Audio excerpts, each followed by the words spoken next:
What's up, ladies and gentlemen of YouTube? Boogie2988 coming at you live once again through the power of the internet, and I'm excited to announce that Halo is coming back to PC.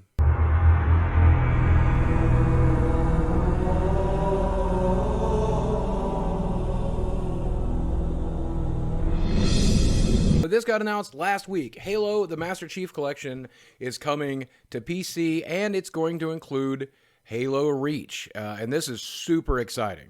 And look, okay, I get it. This upset a lot of people, and I'm not here to make fun of you. A lot of you prefer to use a controller when you're playing your Halo games, and you want it to be an Xbox exclusive. But I grew up playing shooter games with mouse and keyboard. I was playing Doom with mouse and keyboard, so I've always preferred to play Halo with mouse and keyboard, and this is my chance to do it.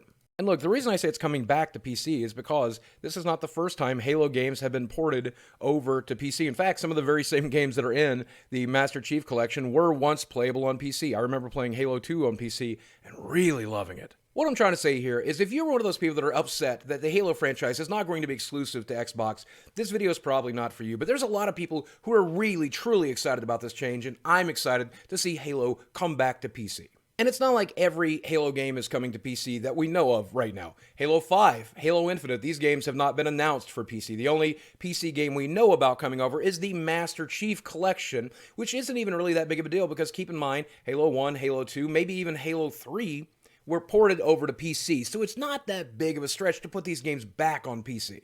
But look, I've got my fingers crossed, because if this does sell well, maybe we will see Halo 5 ported over. Maybe we will get to see Halo Infinite released on PC. That would be great. Now, what's really bizarre about all of this is that this game is not coming to the Windows 10 store. This is not one of those Play Anywhere titles. This is going directly to Steam, and that's something we really should talk about. Because look, the Windows 10 store has a lot of mainstream games, including quote-unquote Xbox exclusives. You got the Sea of Thieves, you got Crackdown, you got all of that stuff, so it's really weird that they're not porting it there, but I'm really glad they're putting it on Steam. Looking at the Halo subreddit, this user sent an email to Gabe, and if you don't know this, Gabe over at Valve will answer your emails every once in a while, and he asked the question, how did the process of working with 343 and Microsoft to get Halo on Steam? Was this a simple task? And Gabe responded with, this credit goes to Phil Spencer and his team at Microsoft. They made it happen, so yes, it was simple for us. Now, try as I might, I can't find an official answer from Phil Spencer about this yet. So why Phil and his team, or 343, decided they would rather go with Steam than the Windows 10 store, I have no idea. This is purely speculation, but let's just be honest. The Windows 10 store is not very popular. People really do not like to use it. Steam, on the other hand, is very, very popular with PC gamers. And I mean, there's all kinds of different reasons it could be. Maybe they're trying to avoid the Game Pass system so they don't have to give it away for free on PC and make all of that money. Maybe it has something to do with the way you port it over. Maybe it has something to do with that. Or maybe it has something to do with Xbox Live going to pretty much every platform. And this is a great way to get Xbox Live on PC and a lot of PC players signing up for it. I do remember just a few weeks ago, people were talking about Microsoft planning Xbox Live for Nintendo Switch. They definitely want to get their Xbox Live service on every existing console. So it's not particularly surprising to see this maybe as an initiative to get people to sign up for Xbox Live on PC. With this initiative, Microsoft said that Xbox Live is about to get much bigger. Xbox Live is expanding from 400 million gaming devices and a reach of over 68 million active players to 2 billion devices with the release of our new cross-platform XDK. Get a first look at the SDK to enable game developers to connect players between iOS, Android, and Switch, in addition to Xbox and any game in the Microsoft Store on Windows PC. And now you can add Steam to that list. It seems really weird to decide to give 30% of your income to Steam, and let's admit it, this is Microsoft. I'm sure Gabe gave them a big get, maybe even 15% like they would have got over the Epic Store. But boy, people are really glad that this is coming to Steam and not the Epic Store. You find me, myself included, because I still have yet to buy a game on the Epic Store, so I'm still pretty much exclusive to Steam personally. There's a lot of really good memes out there about this, but this is probably my favorite. It really does just kind of summarize the videos I've been making about Epic versus Steam lately pretty well. Also, I really like this one too. I wanted to show you one more meme, but I need to be careful because I think if I show one more meme that I will get copy striked by PewDiePie. Okay, one more meme. Come at me, Felix. This is now meme review.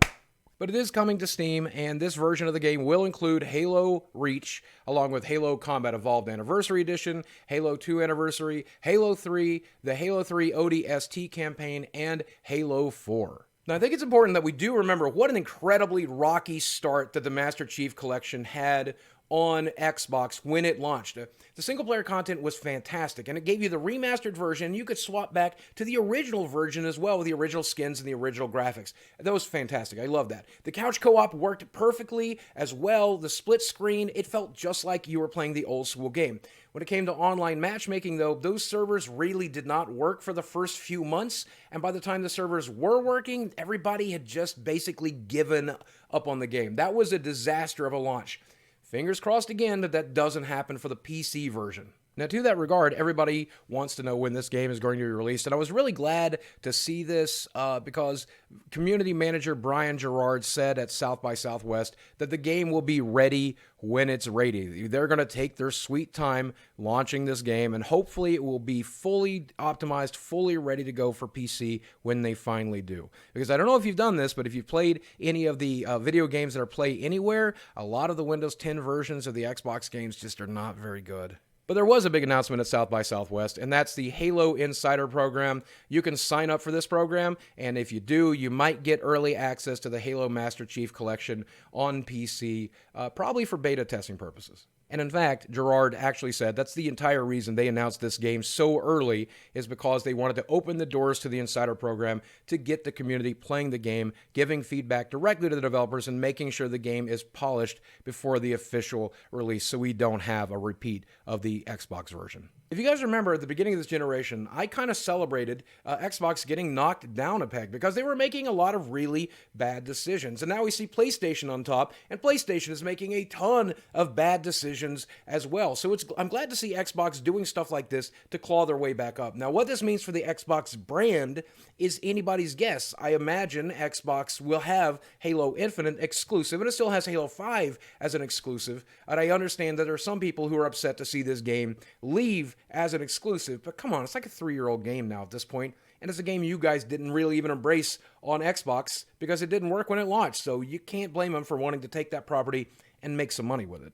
I personally wish we saw this with PlayStation exclusives as well. I wish after 3-4 years you could see games like Last of Us, God of War, Spider-Man, Insomniac Games, see those versions come to PC and hopefully be really good PC ports. I would really like to see that. I wish PlayStation would start working on that because I play all 3 consoles, I play all 3 systems. I'd love to see that. We've seen Nintendo games on cell phones, so seeing PlayStation and Xbox games on PC seems like a natural fit. But now that's just one man's opinion. I could be wrong, so I want to know what you guys think. Is this the end of the Xbox brand, or is it the beginning of the Xbox brand on every device? Let me know what you guys think in the comments section below.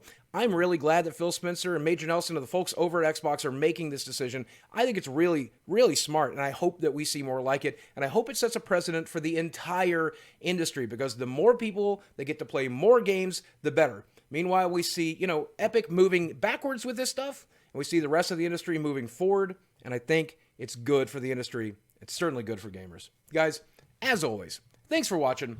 I love you very much, and I'll speak with you again soon.